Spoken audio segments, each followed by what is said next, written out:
را تو برو مسافر، برگشتنت عذابه. من تشنه لب تکیدم، آب این طرف گلابه. از دورها چه زیباست امواج آبیش، اما دریغ و افسوس چون میرسی سرابه. هر یار اهل نیرن، هر دوست اهل حیله، با پشت خورد خنجر موندم تو این قبیله. نشنیدم من از تو یک حرف از صداقت، افسانه های دل را بردم به سوی ظلمت.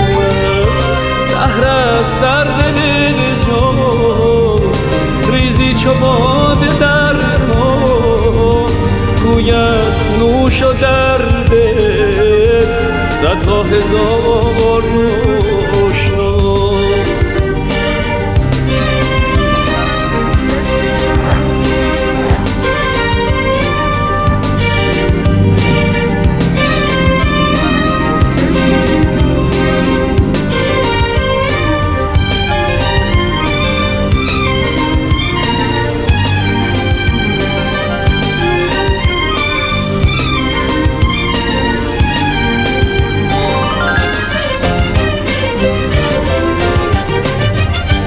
را تو برو مسافر، برگشتنت عذابه. من تشنه لب تکیدم، آب این طرف گلابه. از دورها چه زیباست امواج آبیش، اما دریغ و افسوس چون میرسی سرابه.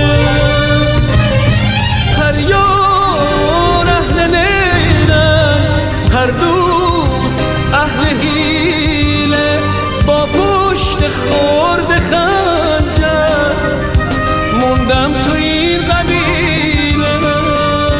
جاده دروغ نمیگه، فریاد از رهایی برای پای خسته، پیغام آشنایی کنار خط جاده.